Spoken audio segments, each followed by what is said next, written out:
ಯೆಶಾಯನು ಬರೆದ ಪ್ರವಾದನೆ ಪುಸ್ತಕ 60ನೇ ಅಧ್ಯಾಯ 20ನೇ ವಚನದಲ್ಲಿ ವಾಕ್ಯವು ಈ ರೀತಿಯಾಗಿ ಬರೆಯಲ್ಪಟ್ಟಿದೆ. ನಿನ್ನ ಸೂರ್ಯನು ನಿನ್ನ ಮುಣುಗನು, ನಿನ್ನ ಚಂದ್ರನು ತೊಲಗನು, ಯೆಹೋವನೇ ನಿಮಗೆ ನಿತ್ಯ ಪ್ರಕಾಶವಾಗಿರುವನು ಎಂದು ವಚನವು ಬರೆಯಲ್ಪಟ್ಟಿದೆ.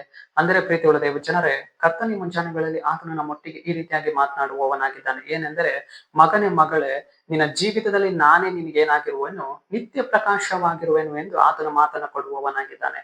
ನಮ್ಮ ಜೀವಿತದಲ್ಲಿ ಇರುವಂತಹ ಬೆಳಕಿನ ಮಾರ್ಗಗಳನ್ನ ದೇವರೇನ್ ಮಾಡುವವರಾಗಿದ್ದಾರೆ, ಆಶೀರ್ವಾದಿಸುವವರಾಗಿದ್ದಾರೆ. ದೇವರ ಹಸ್ತ ನಮ್ಮನ್ನ ನಡೆಸುವಂತದ್ದಾಗಿದೆ. ದೇವರ ಹಸ್ತ ನಮ್ಮನ್ನ ಬಲಪಡಿಸುವಂತದ್ದಾಗಿದೆ.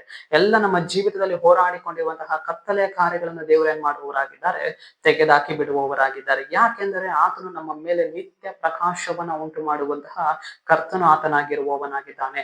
ನಾವು ಹೋಗುವಂತಹ ಮಾರ್ಗದಲ್ಲಿ, ಬರುವಂತಹ ಮಾರ್ಗದಲ್ಲಿ ಪ್ರಕಾಶವನ್ನ ಕೊಡುವವರು ಆತನಾಗಿರುವವರಾಗಿದ್ದಾರೆ. ನಮ್ಮ ಕೆಲಸ ಕಾರ್ಯಗಳಲ್ಲಿರುವಂತಹ ತಡೆಗಳನ್ನ ನೀಗಿಸುವವರಾಗಿದ್ದಾರೆ. ನಮ್ಮ ಕೆಲಸ ಕಾರ್ಯಗಳಲ್ಲಿರುವಂತಹ ಕತ್ತಲಾದ ಮಾರ್ಗಗಳನ್ನು ಆತನು ಮಾರ್ಪಡಿಸಿ ಪ್ರಕಾಶವನ್ನ ಕೊಂಡು ಬರುವವನು ಆತನಾಗಿದ್ದಾನೆ. ಪ್ರೀತಿಯುಳ್ಳ ದೇವ ಜನರೇ, ಇಸ್ರಾಯೇಲರನ್ನ ನಡೆಸಿದಂತಹ ದೇವರು ಇವತ್ತು ನಮ್ಮನ್ನ ಆತನೇನ್ ಮಾಡುವವನಾಗಿದ್ದಾನೆ, ಕರೆದುಕೊಂಡು ಹೋಗುವವನಾಗಿದ್ದಾನೆ. ನಮ್ಮ ಜೀವಿತದಲ್ಲಿರುವಂತಹ ಸೂರ್ಯನನ್ನ ದೇವರೇನ್ ಮಾಡುವವರಾಗಿದ್ದಾರೆ, ಆಶೀರ್ವಾದಿಸುವವರಾಗಿದ್ದಾರೆ. ಅಂದರೆ ಬೆಳಕನ್ನ ಹೆಚ್ಚಿಸುವವರಾಗಿದ್ದಾರೆ, ನಮ್ಮನ್ನ ದೃಢಪಡಿಸುವವರಾಗಿದ್ದಾರೆ, ನಮ್ಮನ್ನ ಬಲಪಡಿಸುವವರಾಗಿದ್ದಾರೆ.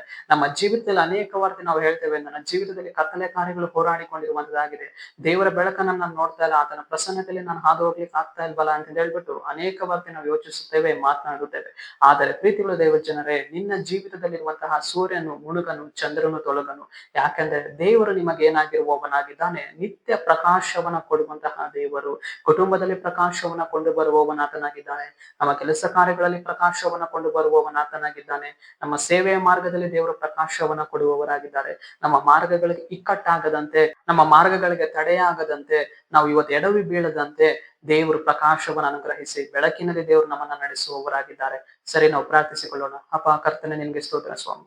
ಈ ಮುಂಜಾನೆ ವೇಳೆಯಲ್ಲಿ ದೇವರೇ, ಈ ವಾಕ್ಯ ಭಾಗ ಸಂದೇಶವನ್ನ ನೋಡುವ ಜನಗಳನ್ನ ಸಂಧಿಸು ಕರ್ತನೆ. ನಿನ್ನ ಜನರ ಜೀವಿತದಲ್ಲಿ ನಿನ್ನ ಕಾರ್ಯವನ್ನ ಮಾಡಿ ಅಪ್ಪ, ನಿನ್ನ ಜನರಿಗೆ ನಿತ್ಯ ಪ್ರಕಾಶವಾಗಿರುವುದಕ್ಕಾಗಿ ಸ್ತೋತ್ರ. ನಿನ್ನ ಜನರನ್ನ ಬೆಳಕಿನ ಮಾರ್ಗದಲ್ಲಿ ಕರೆದುಕೊಂಡು ಹೋಗುವುದಕ್ಕಾಗಿ ಸ್ತೋತ್ರ. ನಜರೇತಿನ ಯೇಸುವಿನ ನಾಮದಲ್ಲಿ ಕರ್ತನೆ, ಆಮೆನ್, ಆಮೆನ್.